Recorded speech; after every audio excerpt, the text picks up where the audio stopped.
It's Time Warner Cable's local edition. I'm Brad Pomerance. We are joined by Jeff Prang. He is a member of the City Council in West Hollywood, and I want to speak with you about Halloween. Oh my.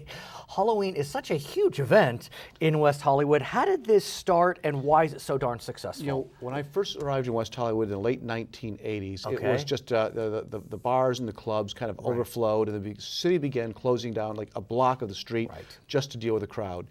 And over time, more parts of the street were closed, more programming was put into it. Halloween has over 400,000 people that show up, and the block party is a mile long. And I want to ask about that because that's got to be tricky.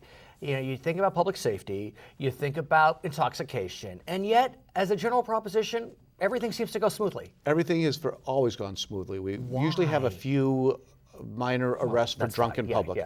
Never had a big incident. I am a little bit concerned though, with 400,000 people packed shoulder to shoulder.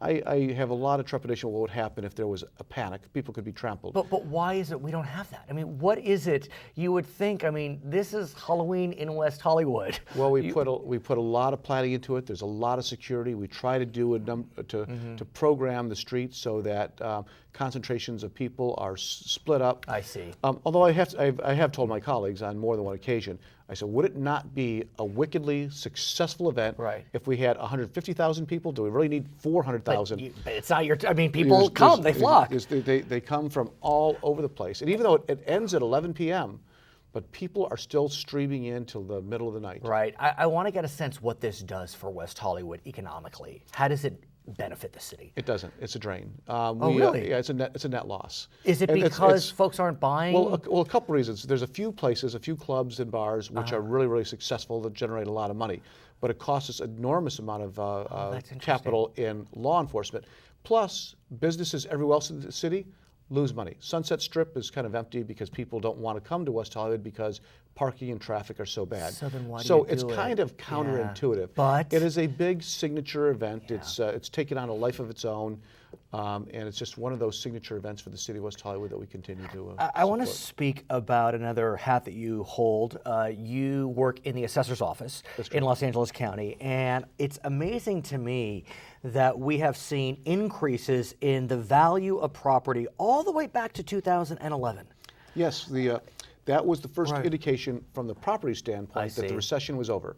And each year, this year, I think the increase was 5.47% increase over the value of the county from the previous year, which shows that property values are recovering from the recession. So intuitively, that feels good. Yes. But I'm wondering if it suggests that are we overheating again? I mean, this is LA County, and we do have a tendency to overheat. I don't think so. Property values are on the west side, parts of the San Gabriel Valley, South Bay, are almost back to pre-recession levels. Is that overheated?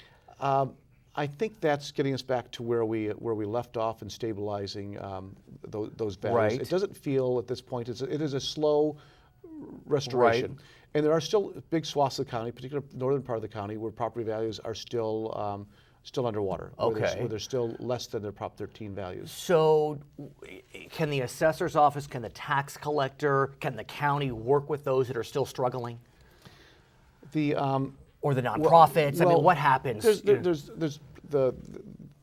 The county doesn't do that. There are programs to help people, but the one way that the county helps, if you bought your property in Palmdale for $500,000 and it went down to $250,000, Prop 8. your taxes are reduced. And so your taxes will stay reduced until your property restores back to its original Proposition 13 value, usually the purchase price. Okay, his name is Jeff Prang. He is a member of the West Hollywood City Council. Election day coming up. Don't forget to vote. I'm Brad Pomerance. This is Time Warner Cable's local edition.